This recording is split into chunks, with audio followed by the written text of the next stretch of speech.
Chapter 5. I lifted my aching head. I started to get up, but my legs were too floppy. My hands were bound behind me, so tight my fingers were numb. Groggy, I groaned. Where am I? Where do you think? Huh? It took me a moment. Taryn? We're in the palace of the Duke of Durate. His giant golden hawk came and flew us over the sea while you were sleeping. Dinner is about to be served, but... Reproach entered Taryn's voice. I'm not sure you're dressed for it. Blinking, I glanced around. Above me was overgrowth and clouds. At my back was a moldy tree trunk, one of many. Beneath me, nearly up to my waist, was a pool of thick, black, marshy water. Fuck you, I said. I tried, but you weren't interested. My gaze started clearing. It took me ahead a little longer. Then I remembered the Shinree man that spelled her and what he did to me. No. My pulse sped up. Dread sunk deep inside. I felt so sick I could barely catch my breath, barely speak. You bitch! I sputtered out, glaring up at Taryn. She glared back with this faint, amused, almost aroused expression, and I wanted to rip her apart. I yearned to make her bleed, and I wanted to do it with magic. It was more than a passing thought. The idea of casting on her, of relishing in the power coursing through my veins while she suffered, was so prevalent it wasn't a notion. It was instinct. I could feel it, tunneling in and spreading out. Urge and temptation were invading together, searching for the weak spots, striving to take root. Promise wrapped around my anger, bolstering it with a guarantee of pleasure that even now, as I fought against it, it was chipping away at the scraps of resolve I had left. It was just like the man inside Taryn had said. Foolproof. He'd set out to undo me with a single spell, and he nearly had. But I had years to build up my defenses against magic's call, and as good as it felt, I could hold out a little longer. I had to. Especially against Taryn. She wasn't worth it. So I shoved it all away, the fear of becoming what I hated, the panic. Like every time before, I'd walked out into a battlefield. I buried the impulse and the fury coursing through me. Indulging it was too risky. Giving attention to the cravings was equally dangerous. Ultimately, it would reach a point where I couldn't ignore them any longer. But for now, I had some restraint left. I could still keep my head about me and focus on what was important. At the moment, that was finding out what Taryn knew. I gave her a once-over. You look better. Why, thank you. Taryn shook out her freshly washed hair. It took most of the water you had left, I'm afraid, but she ran a leisurely hand down the front of her mud-free tunic. It's very sweet of you to notice. I was talking about your eyes. That evil red glow. Oh, that. She shrugged it off and took a drink from the flask in her hand. You know, I'm really glad you're awake. I was getting bored. I'm surprised I'm awake at all, I said, wincing at the kinks in my back. I stretched and moved my fingers, trying to wake them up. You wasted a perfectly good opportunity to stick a knife in me. Are you complaining? It wasn't what I would have done. And it wasn't my idea. Taryn spun around. She walked away, and I immediately started working on the ropes. Kept my eyes on her, though, and I couldn't deny I got sick sort of enjoyment out of watching her try to stay clean. Jumping gracefully over fallen trees, tiptoeing across thick patches of muck like it might actually keep her from sinking. All the while mud splashed up the sides of her long legs and onto her clothes. By the time she stopped next to my horse, Taryn was as grubby as the mare, and in just as a bad mood. Hair matted, reins dragging, hooves lost beneath water dark as dusk, Kia did not look happy. As Taryn made a play for her snarled mane, I wasn't surprised at all when she bared her teeth and backed up. Bitch! Taryn hissed. She threw me an annoyed glance. Your horse doesn't like me. Don't take it personal. Kia doesn't trust anything on two legs.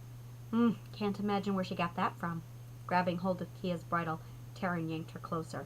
It's remarkable how the beast went untouched by that spell you let off. Care to tell me how the horse survived when the trees died clear to the roots? Did you witch her? Once. It was a long time ago. Taryn gave her a quick inspection. She looks normal. So do you, and you survived the spell. Guess someone wants me alive. Taryn shoved the flask into one of the packs on my saddle. After fastening the bag shut, she secured the others, but my swords were shoved into the girth on Kia's right side, and she checked them as well. Smartly maintaining a firm grip on the bridle, Taryn bent down and plucked the ends of the reins out of the water. As she straightened, she tilted her head back and stared at the sky. Damn, it's getting dark already. I followed her gaze. Only a few streaks of low, hanging sun poked through the thick overgrowth of greens and browns. Going somewhere? I asked. Thought I was. Taryn wrapped Kia's reins around a cluster of vines and trudged back to me. Now it looks like I'm sleeping here. With you, she said, and her expression changed. Her brown eyes fixed on mine, and I could see her thinking. Slinking across the swamp, giving me a determined, suggestive smile, I could tell if it was murder or sex on her mind until she straddled my lap, wound her arms around my neck, and kissed me. Even then I wasn't sure. Pulling back slightly, Taryn ran her tongue over her lips. So that's what Shinree tastes like. She moved in to kiss me again, and I turned my head. Who gave you the ring? Silly question. Her mouth hovered over mine. One of you, of course. He hired you to kill me? Not kill you. Just get you away. Far, far away. She sat back and slid her fingers into my hair, raking them down, forcing her way through the clumps of dried mud and tangles. She grabbed onto the black ends, resting against my jaw, and tugged. I still don't understand this. I thought you people only gained color when you cast a spell. That's our eyes, I said impatiently. Tell me about the Shinree that hired you. Casting through someone, forcing another to use magic. Those are things not easily done. Taryn yawned. I wouldn't know. Healers mainly influence the body. Oracles command spells that manipulate the mind. Most of us can use glamour in one form or another, but I've never heard of anyone that could completely take someone over from a distance. And that attack he threw at me was a classic soldiery. His skills just don't mesh. Sounds like you have a mystery on your hands. I tried to catch her eyes. Once. One you can help me solve. Sorry. She ran a few kisses down the side of my face. I'm busy. He's using you, Taryn. What do you think is going to happen when he's done? Blowing out a breath, Taryn straightened and drew her legs up. She propped her elbows on her knees, resting her dimpled chin in her hands, and looked at me. You have a woman sitting on you, and all you want to do is talk about another man? If you answer my questions, I'd be happy to move on. I say we move on now. Taryn pulled a dagger from her right boot. She lifted off some and kicked my legs apart. Kneeling between them, she lowered the point of her dagger until it touched the waistline of my breeches. Careful with that, I said. Smiling, she slid the blade under my shirt and poked it up through the material, slitting the fabric open all the way down to the neck. She separated the two halves, one at a time, with the point of her knife. Very nice, she murmured, tracing the muscles on my stomach with her free hand. In fact, shoving the torn cloth back off my shoulders and arms, all the way down to the ropes around my wrists, she poked a finger into my chest and smiled. No more shirts for you. I struggled not to look cross. Give me his name, Taryn. Tell me where he hired you. You weren't stupid enough to take a job without meeting the man. Who's paying you? That was almost a compliment. I'll give you more than compliments if you tell me what I want to know. Fine, she sighed. He approached me in a tavern on the west side of Kale, a dismal little place called the Wounded Owl. I know it. Describe him. He kept to the shadows, wore a cloak. He was tall. Anything else? I gave her a hard look. Anything useful? He's Shinree, she said, her exasperation matching mine. White eyes, white hair, like you. Minus the lovely black stripes, of course. Yeah, those are all mine. Was he alone? I think so. Lazily, her fingers traveled up to my shoulders. He didn't seem to be owned. He certainly wasn't on Canal. He must have been off in a long time. You don't get that good without a decent amount of tutelage and practice. And slaves don't get either. Pursing her lips, Taryn gave me a leisurely once-over. I expected more scars. Did you actually fight in that war you were in? 6 years. Sounds tedious. Not at all. There were lots of blood, lots of pain. You would have liked it.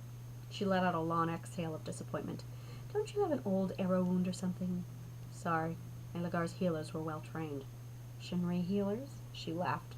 So Rella's queen was a hypocrite as well as a whore? At the blankness on my face, she let out a snappy, "Oh, please, Troy. Everyone knows that bitch distrust of magic is why the war lasted as long as it did. She kept you strapped to her side, all roped and hungry, saddled so she could ride you whenever the mood struck." Taryn gave me a wink. I can totally see why, of course. Yet, apparently, while the queen tied a noose around your balls, she put no restriction on the magic her healers used. Taryn snorted out an abrupt, unbecoming cackle. After being caged for all those years, it's no fucking wonder you decimated them all. You goddamn, her kiss cut off my words. I had a quick thought of pulling away, then another of sinking my teeth through her bottom lip and ripping it off. But she still had the knife, and I just found a rock under the mud. To keep her from noticing my movements as I sawed at the rope, I had to kiss her back. I did it roughly, too, knowing she would like it. I pulled eagerly at her tongue, and her response was more than enthusiastic. Her breath sped up, her mouth moved faster. Moaning, Taryn dropped the dagger and grabbed hold of my arms. She was strong, eager, and I had to admit that her clutching and kneading felt good. Her mouth didn't feel half bad either, and for a moment I put off my attempt at escape and enjoyed the feel of her. When I regained my senses, I drew my knees up slowly out of the gluey water and pressed them in close, one on either side of her body. I held her that way a while, taking my time, letting the kiss deepen. Even after I cut through the rope, I kept it up, until the tension in her eased and her eyes fell closed. Her muscles loosened. Taryn melted against me, and I knew that I had her. With slow, subtle movements, I slipped my hand out of the ropes. I shed the pieces of my torn shirt and leaned toward her some, positioning myself better so I could clutch her tighter with my legs. I let her get comfortable. Then, drawing her tongue far into my mouth, I pulled my arms out from behind my back and gripped her face. Taryn sighed. Her nails pressed into my chest. She was ready to go, right up until the moment she realized I was free. Stiffening, Taryn's eyes flew open. She tried to pull back, but I held on, pressing my knees in tighter, my fingers in harder, my mouth more firmly against hers. She pushed at me, crying out a garbled objection against my lips that I had paid absolutely no mind to. When I was done, I pulled back and smiled. So that's what fool tastes like. Twisting my lower body, I threw her off me, and she landed face first in the muck. Floundering, Taryn lifted her head, and I shoved her back down. "What's it gonna be?" Leaning over, I started fishing around for her dagger. "Are you gonna drive me that ring, or do I have to cut it off your finger?" Mud sputtered from her lips. "I'm going to fucking cut off your wrong answer." I pushed her under again. As she came back up, Taryn swung her legs into mine. The strike on solid ground would have gotten her nowhere, but she unbalanced me just enough that one of my boots slid into the hole the size of my horse, and I ended up next to her on the ground. Climbing on me, putting her weight forward, Taryn held my head under the bog and punched it. I reached a hand up and locked it about her throat, but she was unrelenting. Her ring tore into my scalp. Bits of leaves, chunks of mud, and other vile things filled my mouth and nose. Swamp slid down my throat, foul and thick. As the air stopped reaching my lungs, I released her throat and groped at her legs, going on the fact that I'd never met an assassin that wasn't prepared. I slid my hands down her thighs and into the cuff of her boots, looking for a second dagger. When I found it, I pulled it out and jammed the blade into her thigh. Screaming, Taryn started sliding off, throwing her the rest of the way. I hauled my head up out of the swamp with a gasping roar and a rain of wet earth. Sludge dripped from my clothes as I got up. More spewed from my mouth as I tried to breathe. Spitting it out, gagging at the taste, I wiped the slime and silt from my face. It was in my coat, in my nose, down my pants. It stunk, and so did I. Shoving my dripping hair back off my face, I took a few wobbly steps over to Taryn. A steady stream of blood was burbling out from the blade in her leg, and without any preamble whatsoever, I bent down and yanked it out. Her responding shriek bounced against the insides of my aching skull. "Shut up!" I kicked her other leg, and she fell quiet. Sliding her dagger into my belt, I crouched down and lifted her right hand up out of the water. It was covered in so much mud that her skin was barely visible. The red crystal, however, was glowing brightly. "He lied," Taryn groaned. "He promised it would keep me going. Said I wouldn't have to eat or sleep for days. He told me you couldn't catch me, couldn't hurt me." She tilted her head back and yelled at no one. "Damn filthy lying prick! It doesn't work!" I pulled the ring off her finger and a hot tingle ran across my skin. "The stone works. It's the spell that's expired." I glanced at her. "Guess he doesn't care about keeping you alive after all." Straightening, I stared at the ring. It takes guidance to learn how to spell an object like this. I frowned, thinking. There was that group of runaways that used to stir up trouble a while back. It could be he's one of their descendants, raised free like me. "Are you talking about the rebel cast-offs?" Taryn let out a stilted, breathy laugh. "You must be desperate, Troy, if you're laying blame on a bunch of magical impotent half-breeds. They're so powerless no one even bothers rounding them up anymore." "You're right. The spells your employer is pulling off are too complex. He couldn't have mastered them without training. And overlapping them with the way he is? I don't know who would do that, short of a erudite." "Never heard of it," she said casually, busy inspecting the wound in her leg. "Erudite isn't an it, Taryn. It's a title. One that doesn't exist anymore. So now you suspect your suspect doesn't exist? I must have hit you real hard. Erudite were the best of us. an elite bloodline more wise and powerful than all the rest. Back when the Shinree Empire was drawn, they were our teachers, our leaders. Gods, there are more types of you people than there are notches in my bedpost. I doubt that. Doesn't matter, though, I said, paying no attention to the face she was giving me. There hasn't been an erudite alive in 100 years. Like I said, it's a mystery. I stared hard into her eyes, trying to find an answer that wasn't there. Who is he, Taryn? Why is he interested in me? What is it he doing while you keep me there? I don't know, she said, and I almost believed her. But he's a filthy liar. You didn't have to take the job. Don't pretend you haven't been desperate, Troy. That there weren't times you would have killed your own mother for enough coin. I did kill her. Really? Delight infected Taryn's shocked laugh, but it had nothing to do with money. It was magic, I thought, always believing it was my fault, my stray child's wish that ended her days. I'd never truly known, though. Just woke up one morning and she didn't. My first victim. Sighing, I rubbed at the incessant throbbing in my head. My palm burned where I held the ring, but it felt good compared to the rest of me. It felt real good, and the notion hit me that I should throw it away. Now, I knew better than to touch a stone that came from the Shinree mines. Why then was I recklessly and deliberately resting one against my skin? I was allowing the garnet's pulsing energy to dance across my nerves, and it was just plain stupid. Worse, I didn't care. I had no desire to squash the shiver of anticipation growing inside me.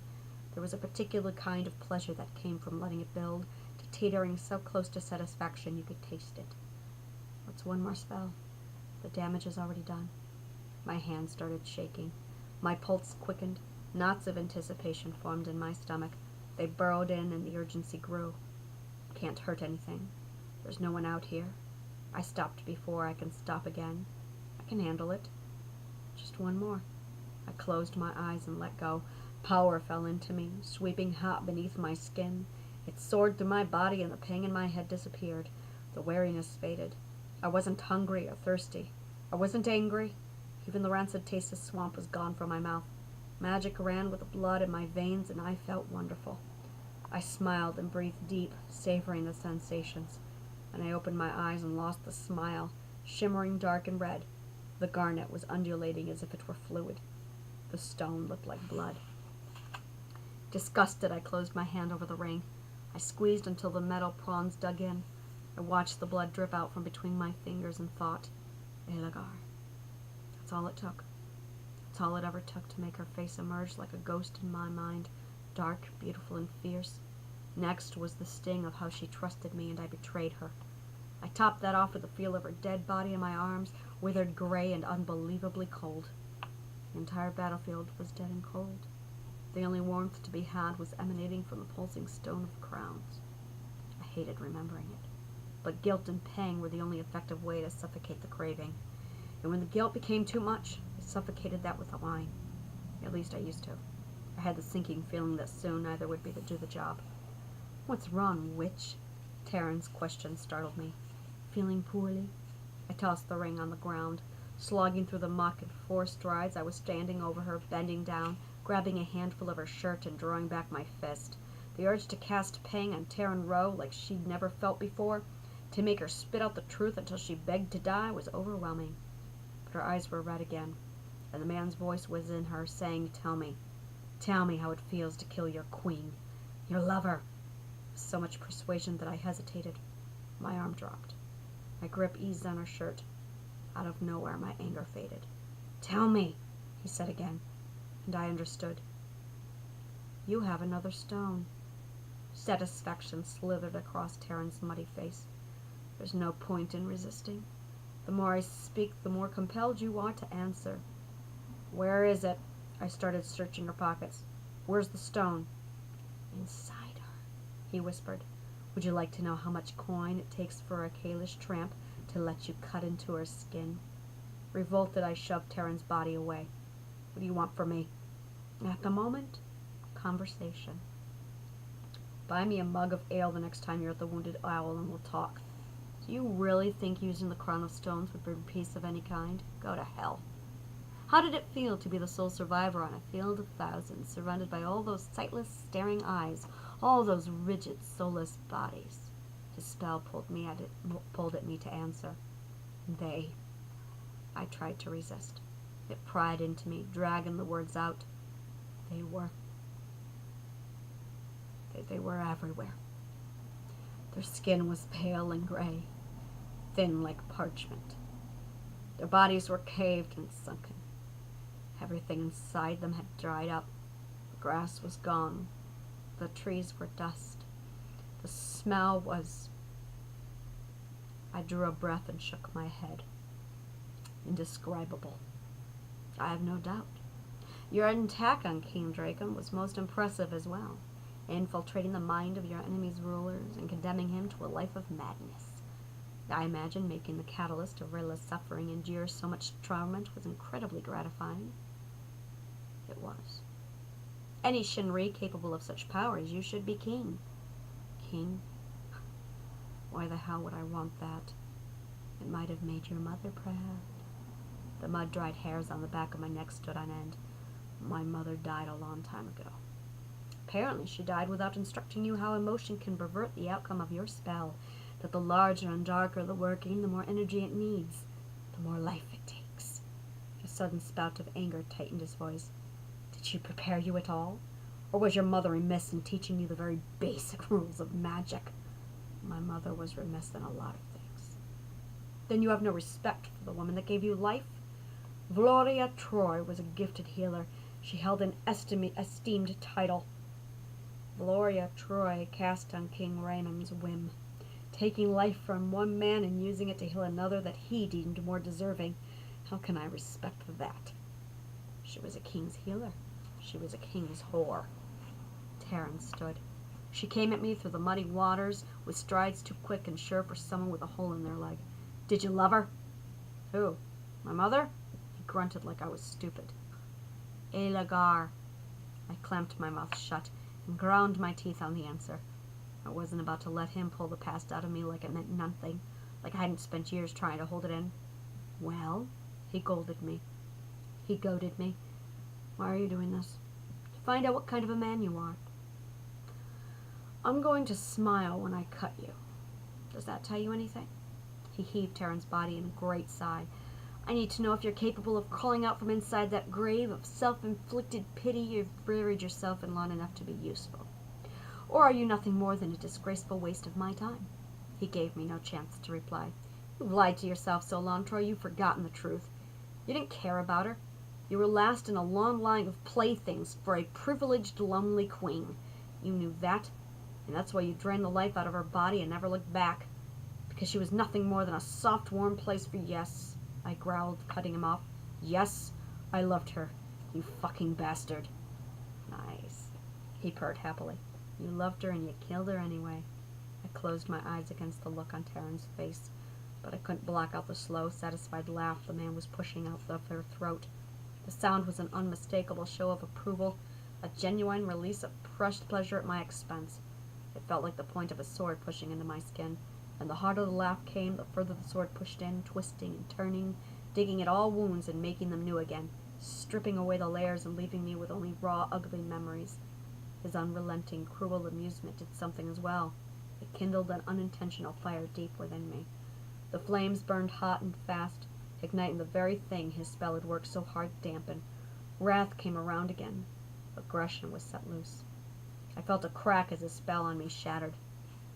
No longer restrained, emotion and intent moved through me like a blood flowing to a sleeping limb, and I launched myself forward, striking Terran hard across the jaw. I hit her twice more, driving her down into the mire. How many pieces do I have to cut her in before you shut up? How many? I yanked her up. Terran's head whipped around. She licked her torn lip and her red eyes glowed. Kill the bitch if you like, but it changes nothing. Nothing! He cried out. You will turn the ground red with blood again, Troy. I promise you it's what you are. It's what we are. Taking the dagger from my belt, I grabbed a handful of Terran's muddy hair. I shoved the blade under her chin and ripped it across her throat. It's not what I am.